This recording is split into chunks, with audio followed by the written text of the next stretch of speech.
नमस्कार, आदाब। मैं रजा अंसारी, आप सभी का स्वागत है हिंद वॉइस पर। फिर से एक नया चीज़ सामने आ रहा है।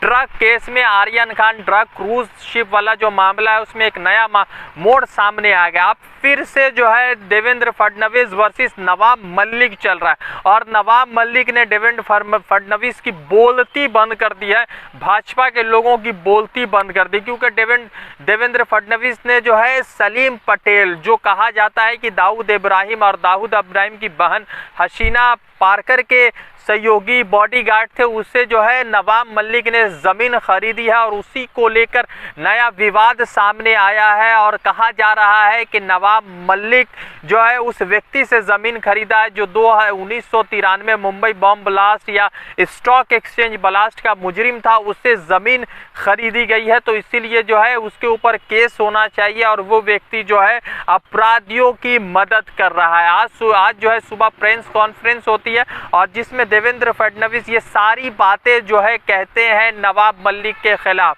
आपको पता है कि जिस तरह से समीर वानखेड़े का मामला सामने आया, डॉक्टर अर्शी कुरैशी के साथ मामला सामने आया, फिर उसके बाद उस केस से जो है समीर वानखेड़े को हटा दिया गया क्योंकि किरण गोस्वामी और न जाने कितने ऐसे तथ्य सामने आए जिसमें ये कई मामलों में ये पुष्टि कर रहे थे कि समीर वानखेड़े ने शायद 18 करोड़ या 22 करोड़ के लिए जो है फिरौती मांगी थी, या इस तरह के मामला सामने जो आ रहे थे, जो इन्वेस्टिगेशन या जो सोशल मीडिया पर चीजें चल रही थी। अब इस मामले में एक नया मोड़ सामने आया है जिसको लेकर पहले देवेंद्र फडणवीस ने जो है प्रेस कॉन्फ्रेंस किया और जिसके बाद जो है जवाब देते हुए, रिटेलिएट करते हुए नवाब मलिक ने भी जो है प्रेस कॉन्फ्रेंस किया है और कहा है कि वो भी जो है हाइड्रोजन बम छोड़ेंगे फडणवीस के खिलाफ, यानी फडणवीस के खिलाफ नहीं छोड़ेंगे, मतलब कि केस और लीगल नोटिस भेजा जाएगा। तो आपको बताते हैं कि आज सुबह से जो हाई वोल्टेज ड्रामा चल रहा है वो कब कैसे शुरू हुआ और क्या शुरू हुआ। सबसे पहले कि समीर वानखेड़े के पक्ष में भारतीय जनता पार्टी के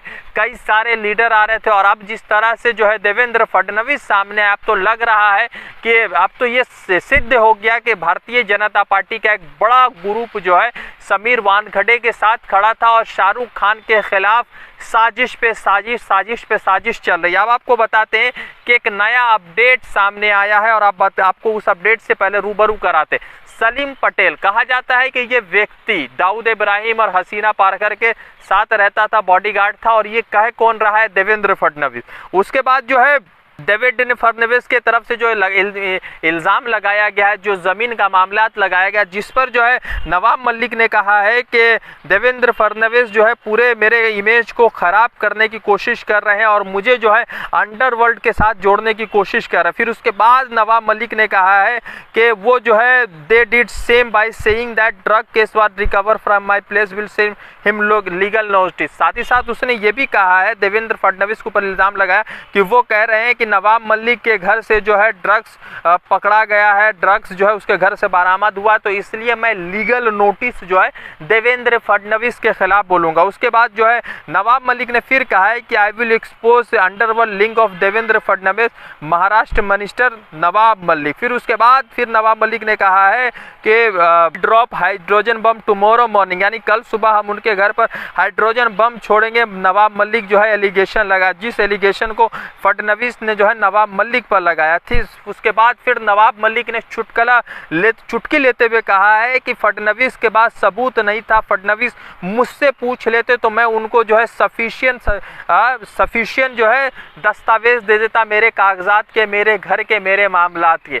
अब सवाल ये है कि ये लड़ाई कब तक ख़त्म होगी या कब जो है भारतीय जनता पार्टी इस केस से खुद को अलग कर देगी एक पटिशनर के रूप में, क्योंकि पटिशनर तो है नहीं, मगर जिस तरह से बीजेपी इस पूरे खेल में शामिल है, लग रहा है कि आर्यन खान वर्सेस बीजेपी महाराष्ट्र चल रहा है पूरा मामला। अब देखना यह कि कल सुबह जो है नवाब मलिक क्या हाइड्रोजन बम छोड़ते हैं और जो है फडणवीस के घर पे क्या नया लीगल नोटिस जाने वाला है। रजा अंसारी की रिपोर्ट, हिंद वॉइस के लिए जुड़ते दूसरे अपडेट के साथ। धन्यवाद।